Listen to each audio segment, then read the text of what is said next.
Quiero hacer un juego sobre Jesús de Nazaret. ¿Qué momento podría ser el más adecuado, el más idóneo? Quería que fuera en la parte histórica para poder acceder a más gente, que pudieran disfrutar y empezar a conocer de ese Jesús histórico también, ¿no?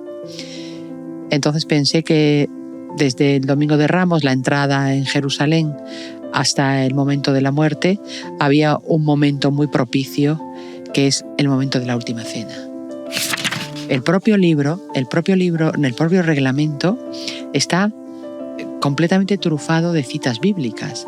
Cada vez que se hace referencia a alguna cosa que se hace en el juego con respecto a los apóstoles, a Jesús, la entrada triunfal, cualquier zona de la ubicación, tiene su cita bíblica haciendo referencia a por qué hacemos esto, ¿no? Entonces el reglamento está hecho con un detalle y una delicadeza importante. Sí, lo he notado. Sí. Que en verdad pues, de eso también va esto, de estar cerca de Jesús. Estar cerca de Jesús en el juego, que te lleva también en tu vida a cómo de cerca, cuán cerca quiero estar de Jesús, ¿no? También te lo puedes preguntar. ¿O qué hago para poder estar cerca de Jesús? Exacto. ¿Qué ofrezco? Hola a todos. Es un gusto inmenso volvernos a encontrar hoy en Un Cura y un Cuento. Y un juego iba a salir. Sí, hoy es Un Cura y un Juego. Sí. Hoy vamos a jugar. Estamos en el segundo podcast que tenemos con Susi. Qué bien. Susi en familia. Qué bien. Susi. Sí. Carmen García. Carmen, bienvenida de nuevo. Bien hallada. Bien. Es delicioso porque la vez pasada hablamos de este juego. Ahora lo tenemos aquí muy bellamente realizado. Y claro, hoy las cámaras no nos permitirán mostrar mucho, pero tal vez en los videos que los editores van a poner sí estarán. Y este juego también bien organizado. Jerusalén Anno Domini. Ok. Bueno, vamos a hablar de este juego. Sí. Vamos a meternos en esta narrativa. Eso es. Jerusalén Anno Domini. Un juego que se creó al final de la pandemia como resultado de aquellos confinamientos, ¿no? Y yo empecé a pensar en él, en que podía haber algo así, justo en esa época. No sé si ayer lo comentamos, estaba yo haciendo un trabajo sobre Jesús histórico, a la vez que por las tardes jugaba, y mi vida estaba un poco así. No podíamos salir de casa, acuérdate. Sí. Y entonces supongo que me vino la inspiración de que podía unir estas dos realidades. La más potente, que era la vida de Jesús de Nazaret, y poder llevarla a un juego de mesa. Empecé a pensar en eso y fue como algo que se te mete en la mente, luego va al corazón y ya no sale. Entonces tuve que estar mucho tiempo, muchos meses, pensando sin poder quitarlo, ¿no?, de la mente. Fue algo así. Y pensé que quiero hacer un juego sobre Jesús de Nazaret. ¿Qué momento podría ser el más adecuado, el más idóneo? Quería que fuera en la parte histórica para poder acceder a más gente, que pudieran disfrutar y empezar a conocer de ese Jesús histórico también, ¿no? Entonces pensé que desde el Domingo de Ramos, la entrada en Jerusalén, hasta el momento de la muerte, había un momento muy propicio, que es el momento de la última cena, donde evidentemente Jesús sospechaba que por su forma de vivir su final estaba cerca, pero por otra parte estaba celebrando con sus amigos la bendición del pan y el vino, ¿no? Entonces pensé que ese tenía que ser el momento. Y además quería que fuera algo como que reflejara también la humanidad de sus seguidores, de sus apóstoles, igual que le pedía a la madre de los Zebedeo, haz que mis hijos estén a tu lado, ¿no? Pues también que reflejara un poco la humanidad en el juego de esa lucha de los seguidores por estar cerca de él, ¿no? Sí, era constante ese rifirrafe entre los apóstoles. ¿Quién es el más importante? Sí. ¿Quién va a estar más cerca de Jesús? ¿Quién va a ocupar los ministerios cuando él sea el rey? Exactamente. Entonces, un poco, pues reflejar en la mesa de la cena, a la hora luego de puntuar, porque no deja de ser un juego de mesa que necesita puntos y que alguien gana, ¿no? Que aquellos que estén más cerca de Jesús y de los apóstoles, pues van a tener más puntuaciones, ¿no? Y al final ese es el objetivo claro del juego. Sentar a cada uno representa una comunidad que ha venido desde fuera, escuchando la palabra de Jesús, y entonces quiere sentarse a la mesa junto a él, ¿no? Y uno encuentra mucho el sentido de la peregrinación. Sí. Alguien una vez me preguntaba por qué en la iglesia hacíamos procesiones. ¿De qué sentido tenía una procesión? Dije, es una metáfora de nuestra vida que es peregrina, que vamos caminando detrás de Jesús siempre en todas las procesiones de la iglesia. Adelante va el crucifijo. Entonces, los ojos fijos en Cristo y nosotros caminando en pos de Él. Y si lo notamos, son peregrinos. Además que para la Pascua judía llegaba muchísima gente de afuera, venían a visitar judíos, gentes conversas. Jerusalén explotaba de peregrinos. Ahora estos peregrinos llegan y empiezan un camino para acercarse a la última cena, a estar con Jesús, a compartir con Él, con los demás. Y se la juegan. Deben aportar algo. Por supuesto. Una bella costumbre hispana que nosotros tenemos es de siempre llevar algo. No llegar con las manos vacías cuando vamos de visita a una casa o somos invitados. Siempre el regalo, la ofrenda, algo. Aquí también se refleja. Totalmente. Porque, bueno, como tú bien dices, hacen una peregrinación que ahora iremos viendo, ¿no? Por distintos lugares también. Pero para entrar en la cena tienen que compartir algo. Se necesita, como buen juego de mesa, tiene unos recursos. En este caso los recursos son los peces, los panes y las piedras.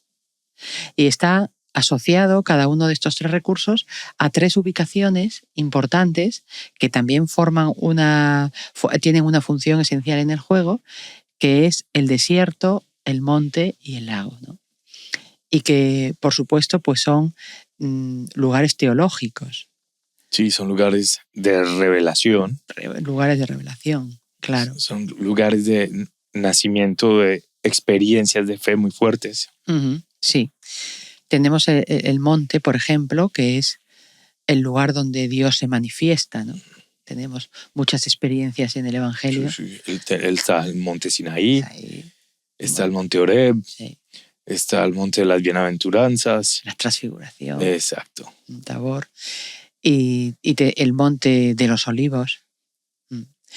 Y aquí yo quería reflejar el monte de la multiplicación de los panes y los peces. Es el monte donde nos enseña Jesús a compartir. Allí algunos llevaban cosas, pero todos comieron, ¿no? Entonces aprendemos ahí a compartir, ¿no? Y tiene una simbología también muy bella del desarrollo de la vida espiritual. En la espiritualidad carmelitana, sobre todo, la subida al Monte Carmelo. Sí, es ese camino de transformación, ¿no? Y luego tenemos también el lago como otro espacio muy importante en los evangelios. Las grandes llamadas Jesús las hace también cerca del mar, en el mar, el lago. El primer encuentro que tiene con Pedro, por ejemplo, ¿no? Cuando le dice, echa las redes. La pesca milagrosa. Sí, Pedro dice, hemos estado toda la noche, Señor, pero por tu nombre las echaré, ¿no? Y entonces recogen muchos peces. Le doy yo el sentido en el juego al lago de la abundancia que es los bienes cuando uno está cerca de Jesús, ¿no? Y Y luego muchos me preguntaban, ¿y las piedras? ¿Por qué tenemos piedras en este juego? ¿Y por qué las tenemos que ofrecer para la última cena? Entonces podría haber sido el vino, perfectamente. Sí. Pero yo quise que fueran piedras y las uní a la ubicación del desierto, recordando cuando el demonio le dice a Jesús, si eres el Hijo del Hombre, haz que estas piedras se conviertan en pan. Y Jesús no consiente eso, no lo hace. Y yo entiendo ahí que las piedras representan todas aquellas cosas en nuestra vida que no nos gustan, digamos, todos aquellos retos que tenemos que conseguir y todos aquellos problemas que tenemos que superar, ¿no? O también aquellos dolores que tenemos que ofrecer. Por eso también en la cena, cuando entramos a la cena, no solo ofrecemos el pan de compartir y el pez de la abundancia, sino también la piedra. Y tiene mucho que ver también. He escuchado miles de veces en la confesión cuando la gente dice, Padre, me quité 1 tonelada de piedras de encima después de que se confiesan. Otra cosa, somos piedras vivas. Somos piedras vivas y nosotros somos parte de ese edificio espiritual que se va construyendo. Claro.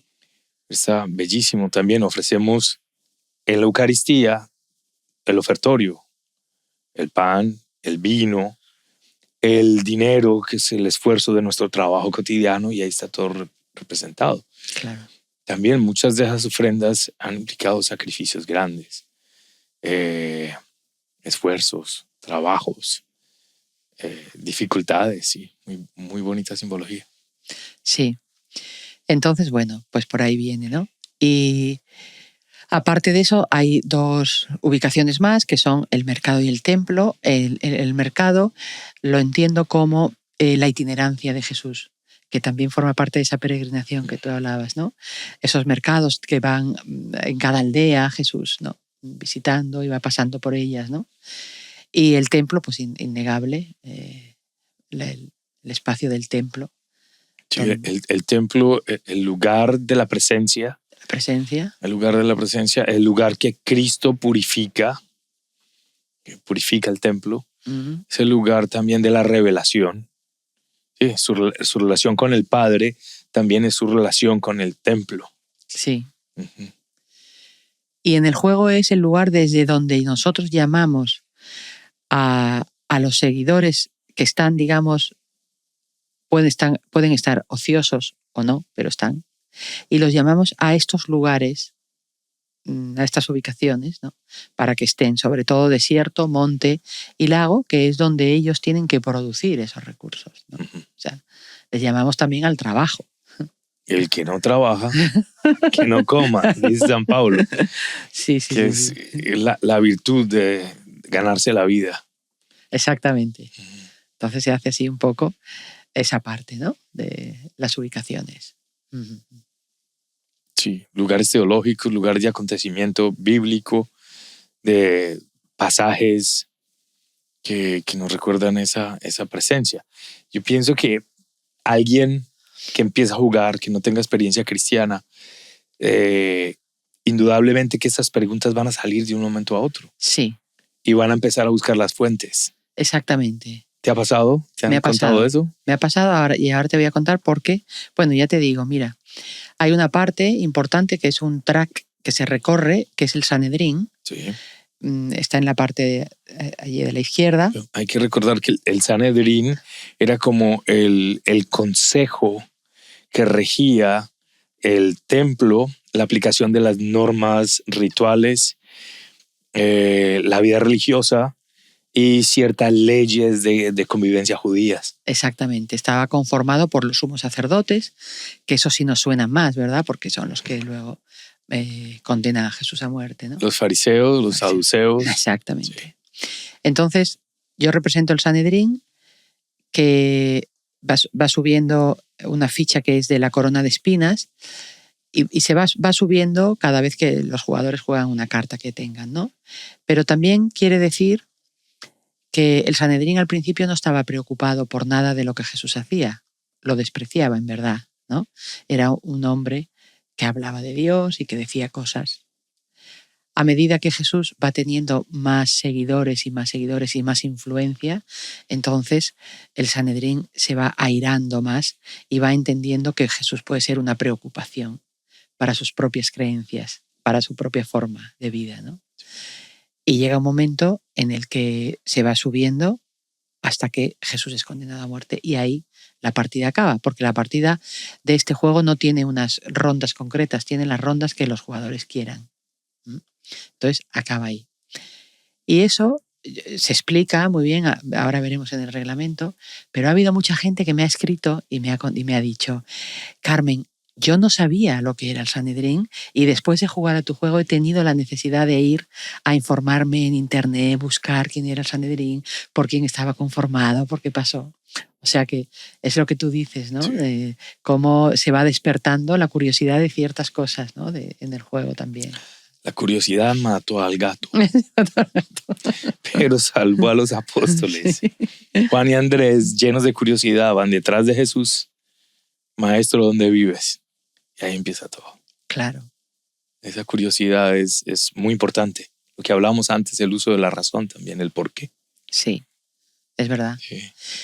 Y el Sanedrín tiene exactamente 14 pasos, que hace un poco referencia pues al Vía Crucis, ¿no? A las estaciones de la las luz. estaciones del Vía Crucis. Y termina en un sol. Y termina en un sol que, mira, el sol yo lo he querido poner siempre. Es verdad que el juego lo edita una editorial que no es religiosa, ¿eh? Entonces teníamos siempre que cuidar el tema de no, digamos, de no adoctrinar, porque tampoco era la intención, ¿no? Pero yo sabía que tenía que acabar en la resurrección.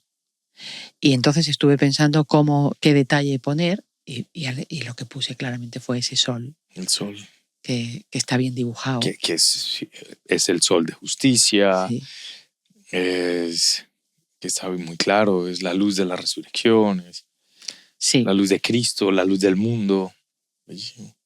Para aquellos que juegan y no conocen, pues no deja de ser un sol. Pero ahorita hablabas de esto de la indoctrinación y de no manifestar mucho como elementos fuertes de fe.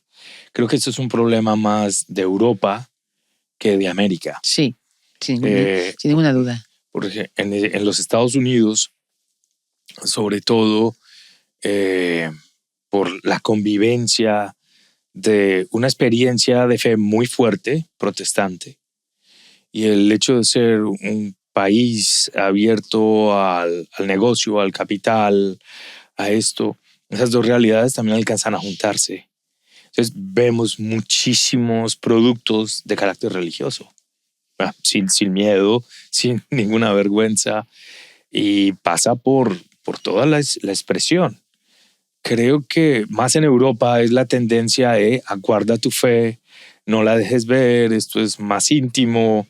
Sí, también. Totalmente. El referente cultural tiene mucho que ver con eso. Sí, totalmente, absolutamente, porque si muestra la fe claramente, es un juego que ni siquiera se edita. Yo lo tengo claro, no se hubiera ni editado. De hecho, este juego se ha editado por una editorial multinacional porque es histórico. Okay. O sea, yo eso lo tenía claro. Y sin embargo, los creyentes sabemos que el juego da mucho más de sí, como estamos viendo, ¿no? Entonces, pero es como tú dices, en Europa la fe es como algo privado. El laicismo, el ser aconfesional, es algo como que está muy marcado, ¿no? Me imagino que hubo muchas personas que, así como a Mel Gibson le dijeron: estás loco, vas a acabar con tu carrera, no hables de esto, no pongas a Jesús el medio, no hagas. ¿Te pasó? Desde el principio. Cuando empecé a diseñar el juego, yo tengo un amigo con el que juego mucho en internet y le digo, estoy diseñando un juego de mesa que tiene este tema. Tú estás loca, ¿dónde vas con ese tema? Eso no lo va a querer nadie, no te lo va a comprar nadie. Y me decía, mira, vamos a pensar en el rey Arturo y el caballero de la mesa redonda, en esa época más así, más medieval, que eso le gusta a la gente. Digo, bueno, déjame que lo piense. Y me fui y al otro día digo, Alberto, el tema es el tema. Ya está. Si esto sale, sale. Si no, pues no pasa nada. Yo tampoco lo estoy haciendo para que salga, ¿no? Y la propia editorial, que realmente no me ha puesto pegas, sabía que o era este tema o no había juego. ¿Sabes? ¿Qué fue lo que les interesó tanto que tomaron el riesgo? Pues yo pienso, por lo que me cuenta el editor, ¿no? Porque el editor, cuando yo lo llevé al concurso, de pronto me llama alguien y me dice que quieren jugar este juego, y eran los editores de esta editorial que yo no conocía de nada. Allí estábamos muchas personas con nuestros jueguitos, y cuando entraron los editores de Beer, todos se pusieron así a mirar a ver si querían mirar su juego, ¿no? Pero yo no sabía quién era, y quisieron jugar. Y luego me cuentan que quisieron jugar un poco por cinismo. Me cuenta el editor. Dice que alguien le había dicho, mira, ahí hay un juego de Jesús. Y entonces vinieron a jugar como para reírse y por cinismo. Y empiezan a jugar, empiezan a ver la explicación, empiezan a ver las cartas y tal, y de pronto me dice David que le cogió el juego y dice, esto es un juego, yo no me puedo reír. ¿Sabes? Sí, sí. Pero su primera intuición e iniciativa era pues venir un poquito a pasar el rato. A burlarse. Fíjate. Claro. O sea que ya desde el principio, ¿sabes? Y fue muy chulo porque él lo cuenta y bueno, la verdad es que está muy bien, ¿no? Muy sincero el feedback. Fue muy sencillo. Sí. Entonces, pues, bueno. Y luego hay muchas cosas llamativas porque, claro, hay 3 acciones básicas en este juego. La primera, por supuesto, es enviar a los seguidores a la cena, ¿no? Ya hemos hablado, compartir tus cosas. Y la segunda es escuchar una parábola. Yo sabía que en un juego donde está Jesús presente y sobre todo en su época itinerante, ¿no? Pues teníamos que hablar de las parábolas, de cómo Jesús enseñaba esa forma tan novedosa, ¿no? Y tan enriquecedora. Entonces, en el juego hay una acción que es escuchar una parábola. He recogido 7 que para mí son especialmente importantes, como el buen samaritano, el sembrador, el hijo pródigo, la oveja perdida, el grano de mostaza, del que hablamos ayer. Que son súper poderosas. Son muy poderosas. Hoy en día está muy de moda en el ámbito empresarial, marketing, en el mundo del coaching, todo lo que es el storytelling, como a través de la narración de historias, como esas historias pequeñas con gran contenido emocional y de sentido, llegan directo al inconsciente, directo al corazón. Totalmente. Es que, vamos, Jesús era un visionario porque cómo nos fue haciendo entender cómo era el Padre. Nos lo va revelando poco a poco. Nos lo va revelando poco a poco. De qué manera tan sencilla con esas parábolas, ¿no? Sí. Entonces, y lo que se pide también de nosotros, ¿no? O sea que me parecía que las parábolas estuvieran presentes era sí o sí, ¿no? Tenían que estar de alguna manera. Y se recoge en el libro de reglas, aparte de hacer la acción, justamente detrás están escritas todas las parábolas. Ah, las pueden leer. Las pueden leer. Oh, qué interesante. Sí. La propia editorial quiso que yo lo sugerí y aceptaron que fuera así. En el propio reglamento está completamente trufado de citas bíblicas. Cada vez que se hace referencia a alguna cosa que se hace en el juego con respecto a los apóstoles, a Jesús, la entrada triunfal, cualquier zona de la ubicación, tiene su cita bíblica haciendo referencia a por qué hacemos esto, ¿no? Entonces el reglamento está hecho con un detalle y una delicadeza importante. Sí, lo he notado. Sí. Tiene una introducción también que respetaron, que me gustó mucho que lo hicieran, y está muy bien. Pero lo que te decía era, la tercera acción importante del juego es aquello donde es la síntesis del mensaje de Jesús, que es hazle bien al otro, ¿no? Entonces la acción es hacer un favor. Y esta acción, en el mundillo de los juegos de mesa, pues es muy novedosa porque no hay ningún juego de mesa que tenga esta acción. Y sin embargo, este juego tenía que tener una acción que es hacer un favor al otro, ¿no? Entonces, hacer un bien. Hacer un bien, ¿no? Intentar al otro, que luego tiene sus cosas, porque en el juego está la parte también más divertida y más... Pero llamó mucho la atención en la gente que lo comentaba esa acción, ¿no? De decir, bueno, oye, puedo hacer bien al otro aquí y tengo una acción donde tengo que hacerle bien al otro. ¿Sabes? Entonces, muy bien, ¿verdad? Te lleva esa expresión de compartir. Esa palabra se ve en todo el juego. Compartir. Compartir. Constantemente en el dar siempre también hay un recibir implícito. Sí. Por ejemplo, cuando logras llevar a un discípulo, que eso es bello porque no eres tú el que está yendo a la cena, estás llevando a tus discípulos. Sí. Es casi que una acción de paternidad. Sí. Y hay muchas acciones que son, por ejemplo, lleva a un discípulo o te regalan un puesto en la cena y buscas a quién vas a llevar. Y es como ese esfuerzo de tener más de los tuyos disfrutando de la presencia de Jesús. Eso es.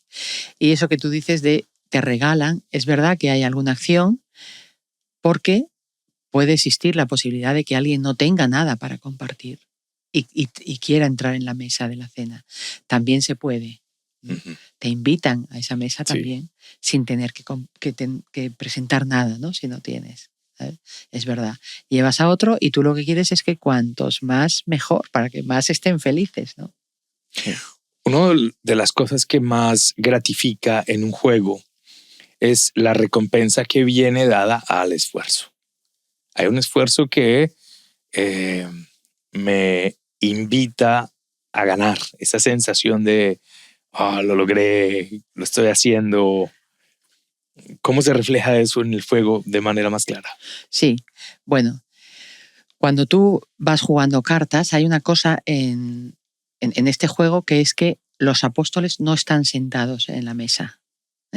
Los 12 apóstoles están separados y tú tienes que ir haciendo las cosas bien en tu tablero, visitando las ubicaciones adecuadas y haciendo las acciones pertinentes para que los apóstoles también estén en la mesa.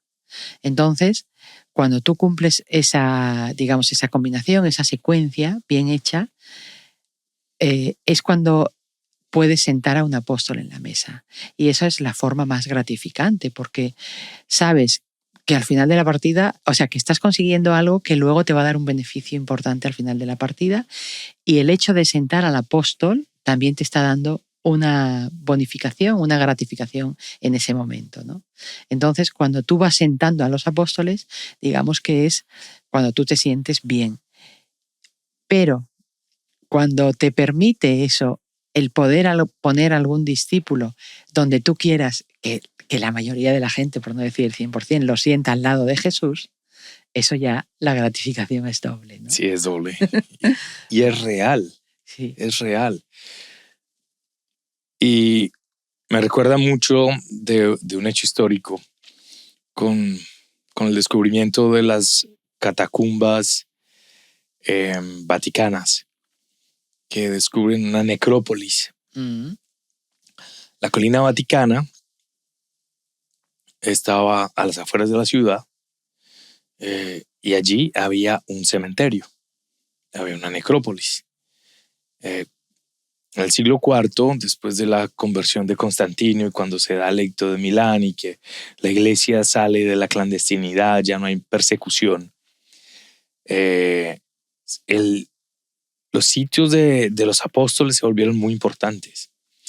Y Pedro fue martirizado ahí, al pie de la colina vaticana. Y allí fue enterrado, en esa necrópolis. Mm. Entonces había como los cementerios actuales.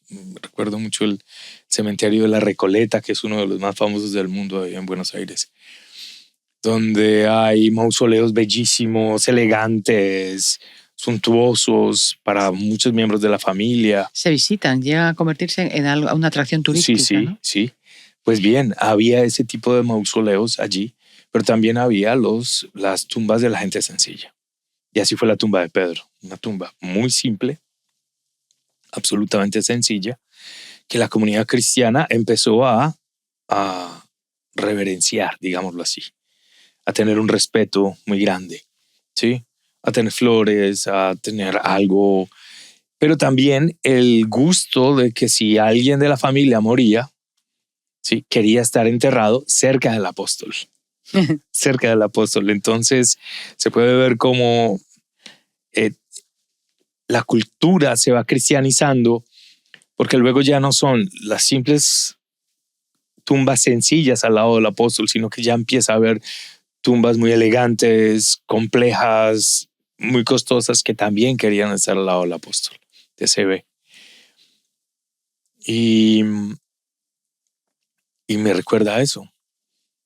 Sí, la verdad es que es posible, ¿no? Que todo, es como todo una liturgia que para nosotros es muy familiar. Eso también hay gente que me lo ha dicho, ¿no? Porque al juego, cuando lo hemos mostrado, hay gente que solamente mirando lo rechaza y mira para otra parte, pero justamente tengo la experiencia contraria, y es que hay mucha gente que agradece que haya un juego así, ¿no? Y gente creyente que me dice, esto es tan familiar para nosotros, es ese día a día nuestro, es esa liturgia que reconocemos, ¿no? En todo, ¿no? Lo que es el seguimiento de Jesús, el estar al lado, la última cena, que la verdad es muy de agradecer, porque al final casi reconoces todo, ¿no? Todo lo que está pasando, es como una intuición, ¿no? Que vamos teniendo también los creyentes, ¿no? Y que bueno, y que en un momento dado puede ayudar a los no creyentes, porque ahí está Dios. Sí está. Ahí está Dios. Está en la historia, en la liturgia, que es un complejo de signos celebrativos que transmiten. Sí. Está en el acontecimiento, entonces está la parte de la fe. Hay todo, hay toda una relación con la realidad que vivimos que, claro, de una forma u otra les va a permitir entrar. Totalmente. Hay algún detalle también significativo, como por ejemplo, mira, cuando se hace un favor, la persona que hace un favor recibe una carta. Este es un juego que se juega con cartas, nada más, ¿no? El turno es jugar una carta y ya está, y luego hacer lo que te dice la carta. Cuando haces un favor, recibes una carta del año 33, que son las cartas más potentes del juego. Las mejores cartas son aquellas, como tú decías, ¿no? Que se reciben cuando tú estás haciendo el favor, ¿no? Cuando sirves al otro y ayudas al otro, también el juego te da la posibilidad de... Y se cumple esa palabra del Evangelio. Hay más felicidad en dar que recibir. Sí. Y esa es una manifestación como de la ganancia inesperada. Totalmente. Y en el tema de los favores, cada vez vas teniendo más puntos. Cuantos más favores haces, los puntos se multiplican, ¿no? En esto. Y hablando también de alguna satisfacción, yo tengo satisfacción cuando juego a la hora de poner a los apóstoles, de leer a quién pongo, ¿no? O sea, me gusta mucho el decir, bueno, voy a poner a Pedro. Y entonces, pues un poco hablar de la historia de Pedro cuando estás jugando en un ambiente a lo mejor de evangelización o en una parroquia, ¿no? Que estás distendida, que no estás ahí, pues voy a poner a Pedro y vamos a hablar algo de Pedro, ¿no? O cojo así al azar y me toca poner a Santiago. Pues entonces, esos momentos a la hora de colocar a los apóstoles, pues son momentos donde disfruto mucho porque, bueno, también está la narrativa en el juego, ¿no? Puedes contar la historia igual que la parábola, ¿no? Con las personas concretas, ¿sabes? Es cierto. Una de las cosas bellas que tiene el Evangelio y las cartas católicas, las cartas de San Pablo, es una constante referencia a nombres, a personas específicas. Cuando uno se detiene en esos nombres, se da cuenta que son historias de alguien que, como nosotros, en un momento dado se encuentra con esta historia de salvación. Sí, sí, por supuesto. Y cuando dicen saludos a estos o aquellos, o estamos con estos y aquellos, y os mandan saludos, y estos encuentros, estas dinámicas en las cuales la fe se hace a través de personas concretas. De nombres propios. Nombres propios. Sí. Historias, dramas, fidelidad, infidelidad, santidad, todo lo que sea, la humanidad entera ahí cabe, pero en esos nombres también estamos nosotros. Exactamente. A mí me gusta mucho el pasaje de Lucas de la Anunciación, por muchas razones, pero porque está también lleno de nombres propios. A la 6ª semana se presentó el ángel Gabriel a una doncella en la ciudad de David, se llamaba María. Me encanta tanto nombre propio porque estás identificando. Sí. Sí. El encuentro de Jesús con Mateo. Y te mira, te llama. El hecho de que Jesús mira a Zaqueo desde abajo. Qué maravilla. Y lo llama por su nombre. Te conozco, sé quién eres, de dónde eres, para dónde vas, conozco toda tu historia. Y quiero estar contigo. Zaqueo baja que hoy quiero comer en tu casa. Y como lo que hablábamos el otro día de Zaqueo se llena de alegría, pero acto seguido la alabanza es voy a dejar mis bienes y voy a hacer justicia. Voy a reparar. Sí, cuando el Señor entra en su vida, ¿no? Ese acto que los bienes se dan para reparar el mal que se había hecho. Sí. Recupera la dignidad, la vida. Y ahora vuelve otra vez a ser miembro del pueblo. Pertenece. Este es hijo de Abraham. El pasaje de Zaqueo es fantástico. Me encanta. Hablando de nombres propios, tenemos también en el juego a Judas. Que Judas, al principio yo no contaba con él. No fue de las primeras cosas que pasaron, sino que fue posterior. Y cada apóstol, cuando lo sientas, te da, digamos, como hemos hablado, una gratificación o un beneficio, ¿no? Pero cuando sientas a Judas, también te da un beneficio, que son monedas. El resto de apóstoles no te dan monedas, solamente te da monedas Judas, ¿no? No te da 30 monedas porque si aquí dieran 30 monedas, el juego se rompería un poco el equilibrio, ¿no? Te da solo 5. Pero la diferencia está en que cuando tú tienes en la mesa al final y haces el recuento de puntos, los que están detrás de Judas te quita puntos y no te resta, ¿no? Y yo creo que así debe ser, así pensé que fuera, pero tengo que reconocer que pensé mucho en esta dinámica, porque tampoco yo entendía por qué Judas tenía que quitar puntos, ¿no? De una manera tenía claro que sí, que quitaba puntos, ¿no? Porque fue aquella persona que traicionó a Jesús. Pero luego también me dio la sensación de que Judas fue una persona que sufrió mucho, ¿no? Entonces, me costó trabajo el ubicar bien a Judas como lo quería. Por eso que te estoy diciendo, ¿sabes? Yo pienso que es hacerle justicia también a la historia humana. Muchos momentos de nuestras vidas nosotros somos Judas. Claro. Sí. Y también somos Pedro, que negamos a Jesús. Claro. O Tomás. Y somos el hijo pródigo que se fue y volvió. Y recibimos también la fiesta. Recibimos la fiesta. Sí. A pesar de. O la más fuerte, que es el ladrón al lado de la cruz. Que todo lo que hizo fue malo. Pero en el último momento, todo esto se desborda en hoy estarás conmigo. Hoy, esas palabras de Jesús. Siempre la mirada de Cristo. Esa palabra, ven y sígueme. Wow, ese. Y que con Judas se la jugó hasta el final. Sí. Porque le dice amigo. En el momento de la traición lo llama amigo y Jesús no es sarcástico. Jesús lo dice con la plena verdad porque Él es la verdad. Amigo, contigo comparto la vida, contigo me la juego, contigo estoy, te quiero, te amo, estoy presente. Se la jugó hasta el final, entonces sí. Sí. Por eso yo sentí también que, bueno, que está bien para el juego, verás.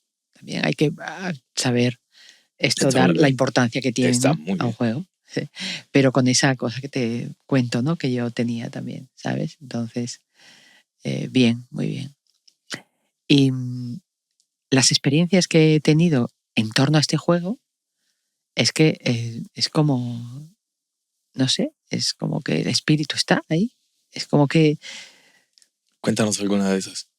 mira, tengo una experiencia cuando estuve en México, que la editorial hizo una fiesta que hace antes de la feria. Y entonces vas a invitar a gente y pasan y te cuentan, ¿no? Y se acercó un chico que se puso a llorar, me pidió que le diera un abrazo y se puso a llorar. Y me contó, estaba yo en México, me contó que él y su mujer habían perdido a su hijo. Y él había caído en una depresión muy gorda. Y que de pronto vio el juego, lo compró, se puso a jugarlo y a leer todo y empezó a salir de la depresión. ¡Wow! Entonces se acercaba a mí llorando, dándome las gracias de algo que yo no entendía que era yo, ¿no? Evidentemente es lo que había detrás, ¿no? Pero eso ha sido de lo más fuerte que me ha pasado, porque entiendo que el juego en sí mismo no le ayudó, lo que había detrás del juego, el mensaje que el juego lanzaba, la teología de la que estamos hablando, de que Jesús está, es lo que le ayudó, ¿no? Lo inesperado de un signo que se genera. Y mira, todo lo que va. O sea, el contenido de verdad y de fe y de acción de Dios está presente. Y eso es un fruto evidente, claro. Totalmente. Recuerdo a la gente que estaba allí en el ambiente lúdico que teníamos, cómo se quedaron sorprendidísimos, ¿no? Porque dicen, pero ¿cómo es posible que este juego pueda traspasar a lo lúdico, ¿no? Entonces, pues es normal, puede traspasarlo porque estamos hablando de quién estamos hablando, ¿no? ¿Cómo se llega, ¿no? Muy, muy impresionante. Sí, es muy impresionante. Yo he tenido con el juego, ya te digo, vivencias que no me esperaba para nada, para nada. O sea, está presente. A cuánta gente le he escrito en la caja. Y no era un juego cualquiera, no era un juego de la Guerra de las Galaxias, no, es otra cosa. Es otra cosa, Es otra cosa. ¿sabes? ¿Qué otra experiencia has tenido así? Pues yo no me acuerdo si te la he contado ayer en el podcast, ¿no? No, o has ido hablando, pero vamos a repetir, porque también me gustó mucho. Estuve en Alemania, en Essen, y que es allí la feria de juegos de mesa, y se acercó un cura italiano.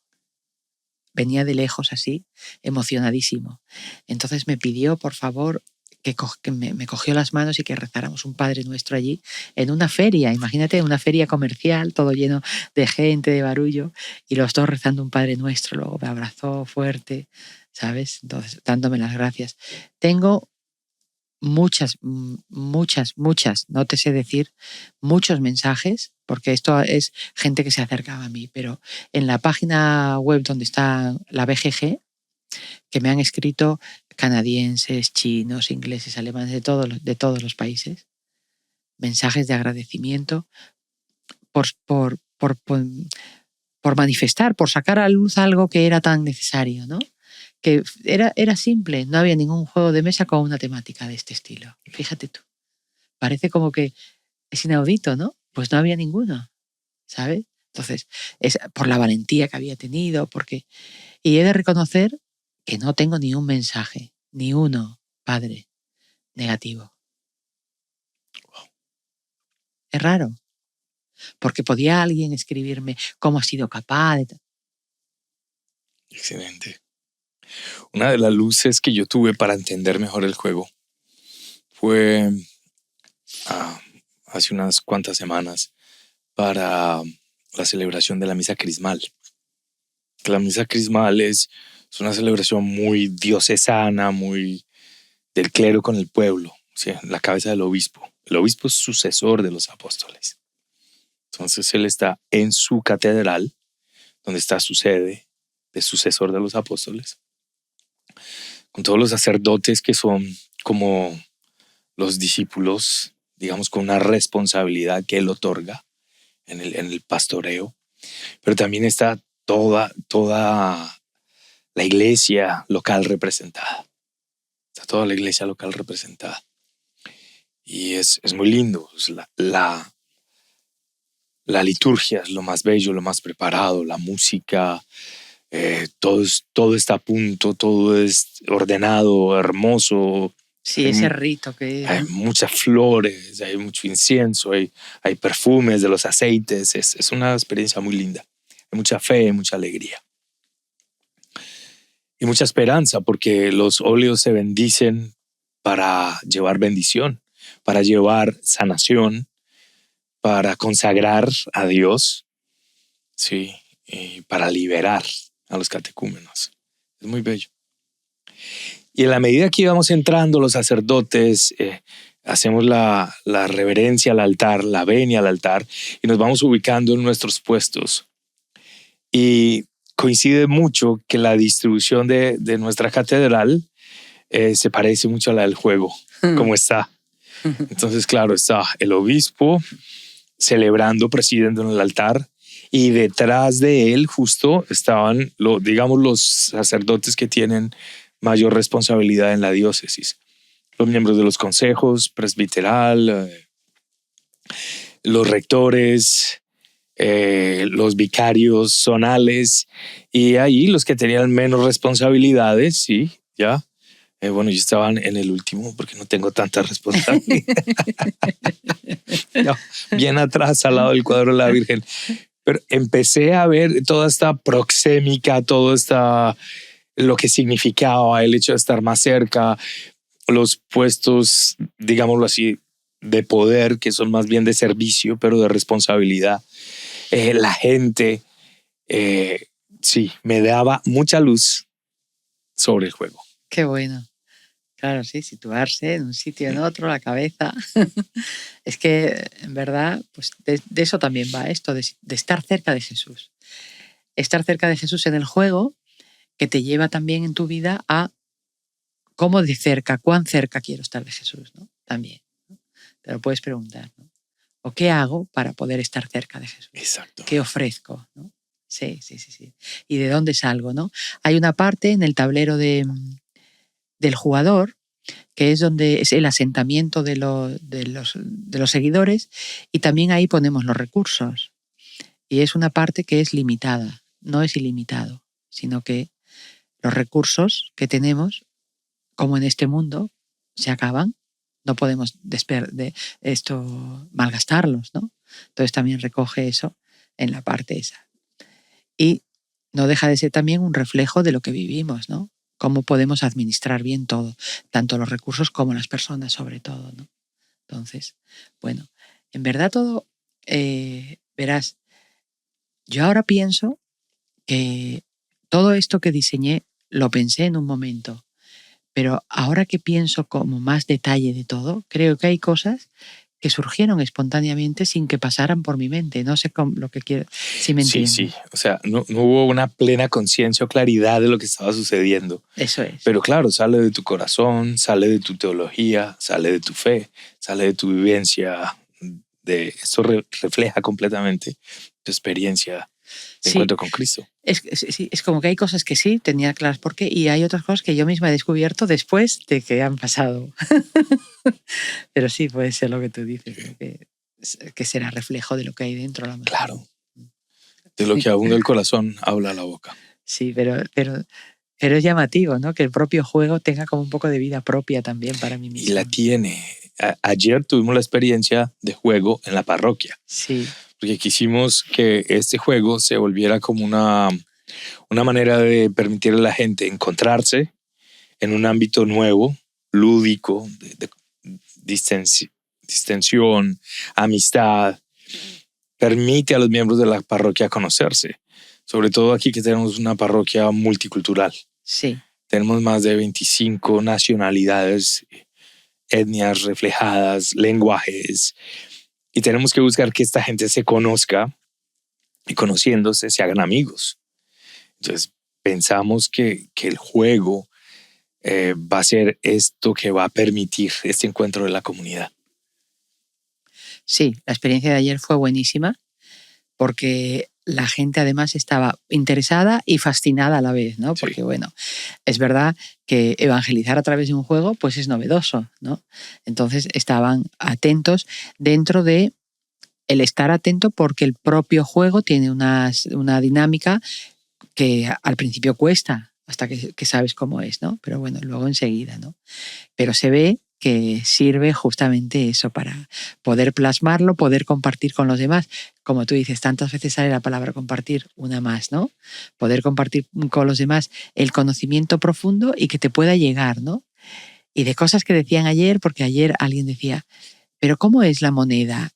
Denarios. ¿Pero denario qué es? Pues denarios era la moneda que en aquella época, ¿sabes? O sea, a nivel de juego, muy bien. A nivel de historia, alguien preguntaba, ¿y por qué no leemos esta parábola que ha salido? Venga, vamos a leerla, ¿sabes? Entonces, ahí se aunan muchas cosas que es lo que queremos hacer, ¿no? Que tú dices, ese convivir con los demás y aprender y caminar, ¿no? Sí, hay dos instancias maravillosas para desarrollar amistad y manifestar lo que hay en el corazón. Es comer juntos y jugar juntos. Bueno, claramente. Cantar también ayuda muchísimo. Y cantar también. Con los amigos es una maravilla. Sí. Comer y jugar y cantar. Jugar es muy importante. A mí me parece fundamental. Mira, hay cartas, también otro mazo de cartas, que es la carta Mahane. Esa palabra, ¿de dónde sale? ¿Qué significa? Es lo que es el zoco de Jerusalén, se llama Mahane. Se llama Yehuda Mahane, pero yo le acorté porque me parecía muy largo. Y es, digamos que eso, lo que es un mercado, ¿no? Un mercado. Allí en Jerusalén, sí, con esa vida, ese bullicio, ¿no? Ese propio mercado donde Jesús estaría y pasaría muchas veces, ¿no? Entonces, bueno, estas cartas también se pueden ir consiguiendo, tienen acciones también distintas de las que uno juega. Bueno, en definitiva, el juego aporta una experiencia, yo creo que muy enriquecedora sobre lo que es este camino de Jesús en este momento y tiene detalles que yo animo a la gente a descubrir, ¿no? Porque estos detalles vividos, pues, bueno, yo creo que aportan a la experiencia lúdica una experiencia personal que hace que sea más completa. Sí, más completa. Uh-huh. Ya en forma, el juego es multiuso, digámoslo así, para las personas, porque se puede jugar versión solitario. Ah, sí. Se puede jugar para 2, 3, 4 personas y luego es diseñado como una mega estructura para que se pueda jugar 12 personas. Sí, mira, el juego en sí mismo es para jugarse, el juego explicamos normalmente a 3 o a 4, que es además como uno, yo creo que se divierte más, ¿no? Jugando a 4. Pero hay veces que solamente son 2. Entonces pensé en una variante a 2 personas donde digamos que los seguidores de los otros colores que no juegan son como seguidores amigos que están por allí, los tenemos que sentar en la mesa, están sentados de hecho en la mesa y entonces tú tienes que intentar agruparlos. A la vez que tú vas colocando a los tuyos, pues vas intentando agruparlos como amigos y eso te va dando puntos, ¿vale? Hay una variante ahí. Y luego pensé en una variante en solitario que está en el tema de los juegos de mesa bastante de moda porque hay mucha gente que juega solo, no tiene grupos. Y entonces pensé, ¿contra quién jugar este juego si lo juegas en solitario, ¿no? Hay un mazo de cartas distinto de todo esto y es las cartas de Barrabás. Oh. Eso no lo sabía, padre. No, yo apenas estoy descubriendo el juego, pero esa no me la sabía, sorpresa. Sí. Barrabás, ¿por qué Barrabás?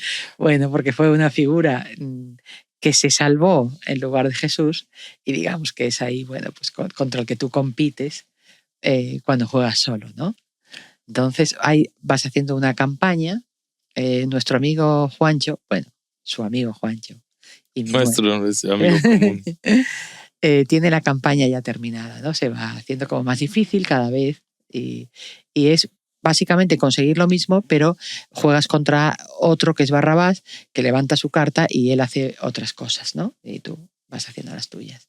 Y bueno, se me ocurrió Barrabás porque, como hemos hablado, los nombres propios son importantes. Son importantes. Si pones ahí, bueno, juegas contra un, como dicen ahora, un bot. No, juegas contra Barrabás. Y el macro que tú cuentas es porque a lo largo de este año hay mucha gente que ha querido o que quiere utilizar el juego para llevarlo al aula, para llevarlo a alguna parroquia, para llevarlo a ámbitos más evangelizadores. Entonces necesitaban que el juego se acortara la duración, porque la duración de este juego, más o menos, a 4 personas, cuando ya sabes jugar, porque la primera partida puede que sea siempre más larga, es en torno a 1 hora y cuarto, hora y media. Necesitaban, si querían llevarlo al aula, que se redujera más o menos a 50, 40, 50 minutos.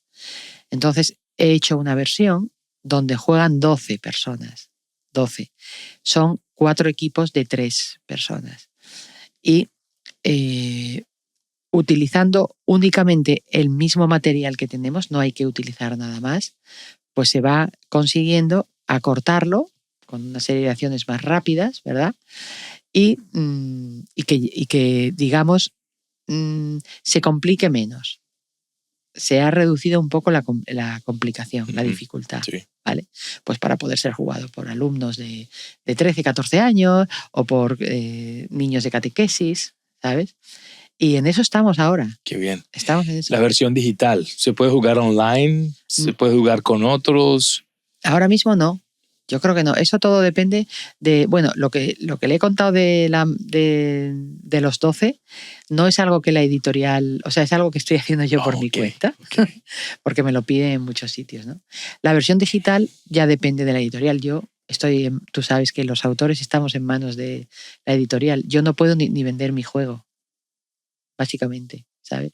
Wow. Todo son decisiones que toman ellos y ya está. No. Bueno.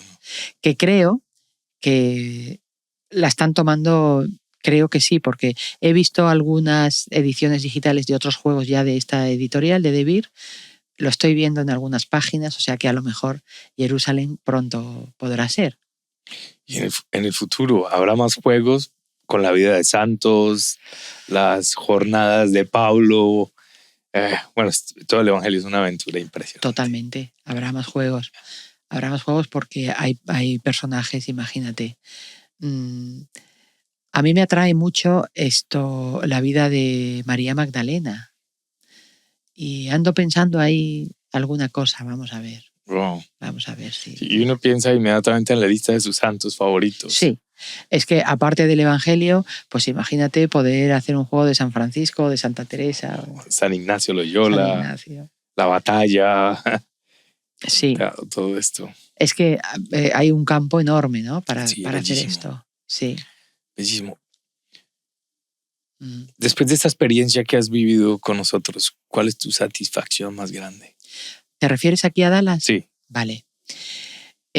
Mi satisfacción mayor ha sido nuevamente encontrarme con Dios en un aspecto,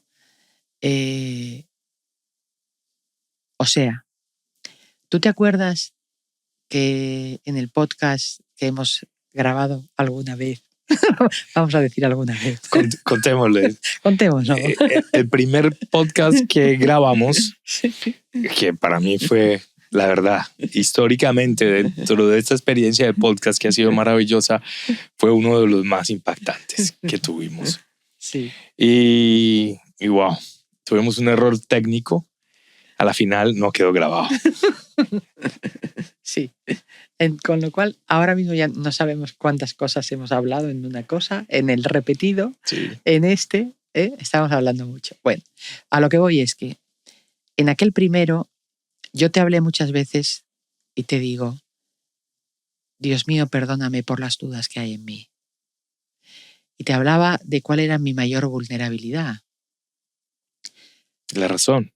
La razón. Lo básico que me llevo de este viaje es una caricia de Dios en ese sentido, que ya te explicaré más largo, porque tengo que procesarlo. Tengo que procesar esta semana, ¿sabes? Pero eso es lo básico. Lo veo, lo veo. A partir de ahí, me llevo nombres propios. Es evidente, ¿no? El padre Íñigo, Juan, tanta gente, Óscar, que me ha acogido en la casa, la gente de la parroquia, Carol, Patti, nombres propios. Nombres propios, Nombres historias, personas, acciones. Qué lindo. Y luego, es evidente, me llevo sensaciones, ¿no? Sensaciones buenas, bonitas. Pero eso es lo que me llevo de este viaje. Y unos buenos tacos. Y eso, y una buena comida, y un filete que nos hemos comido ayer. Wow. Qué bueno. Carmen, Susi querida. Qué bien. Gracias por esta misión que viniste a desarrollar. Gracias por estar abierta a hacer de tu pasión una expresión de la fe. Y de verdad, felicitaciones. Esto está muy bien logrado. Los animo a tomar la aventura de aprender a jugar esta maravilla y de volverlo un instrumento para encontrarse nuevamente, para dejar a un lado los teléfonos y las adicciones y volver a compartir en familia, con amigos y en diferentes ámbitos. Gracias por estar con nosotros. Que Dios los bendiga muchísimo. Los llevamos en nuestras oraciones, en la celebración de la Eucaristía y también nos encomendamos a las suyas. Si oran y si no oran, los invitamos a orar. Bendiciones para todos. Chao. Chao.